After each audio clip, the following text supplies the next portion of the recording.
اعوذ باللہ من الشیطان الرجیم، بسم اللہ الرحمن الرحیم۔ آج ہم پڑھیں گے 31واں سبق قرآن کے بارے میں۔ آج اس درس میں ہم جانیں گے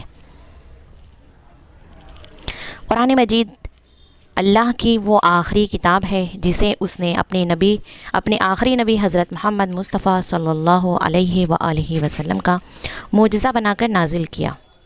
کس پہ نازل کیا؟ آخری نبی پر۔ آخری نبی کا نام ہے حضرت محمد مصطفیٰ صلی اللہ علیہ وآلہ وسلم۔ اس میں کل 114 یہ اردو میں لکھا ہوا ہے سورے ہیں۔ ہر سورہ بسم اللہ الرحمن الرحیم سے شروع ہوتا ہے۔ صرف سورہ برات میں بسم اللہ الرحمن الرحیم نہیں ہے، لیکن سورہ نمل میں بسم اللہ 2 بار آئی ہے۔ اس طرح بسم اللہ الرحمن الرحیم کی تعداد بھی قرآن کے سوروں کی طرح 114 ہے۔ ٹھیک ہے، یعنی سورہ نمل میں کیونکہ 2 بار آ گیا ہے بسم اللہ الرحمن الرحیم، اس لیے جو ہے جس طرح سورہ کی تعداد 114 ہے، اسی طرح بسم اللہ الرحمن الرحیم کی بھی تعداد 114 ہے۔ قرآن کا پورا علم صرف پیغمبر اکرم صلی اللہ علیہ وآلہ وسلم اور ان کے اہل بیت کے پاس ہے۔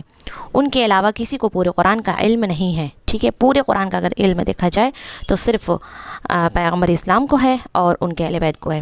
وضو کے بغیر قرآن کے حروف کا چھونا حرام ہے۔ اگر کوئی بنا وضو کے قرآن کے حروف کو چھوتا ہے، قرآن کی جلد کو نہیں، قرآن کی حروف کو جو عربی میں لکھا ہوتا ہے سورہ، اس کو اگر چھوتا ہے تو وہ حرام ہے۔ قرآن کریم میں 4 آیتیں ایسی بھی ہیں جن کے پڑھنے یا سننے پر فوراً سجدہ واجب ہو جاتا ہے۔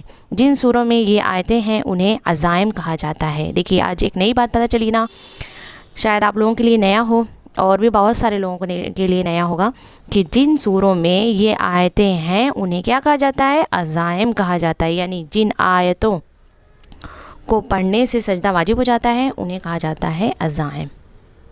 دیکھیے جن سوروں کو عزائم کہا جاتا ہے وہ یہ ہیں، کون کون سے؟ سورہ سجدہ، سورہ والنجم، سورہ فصلت اور سورہ علق۔ یہ 4 سورہ ہیں اور اس میں سجدہ واجب ہوتا ہے، اور جب وہ آیت آتی ہے اس آیت کو پڑھتے ہیں تو فوراً سجدہ کرنا ضروری ہو جاتا ہے۔ اب آپ کو ہم یہاں پہ دکھائیں گے کہ کہاں پر سجدہ واجب ہوتا ہے، کون کون سا سورہ اور کون سی آیتیں ہیں۔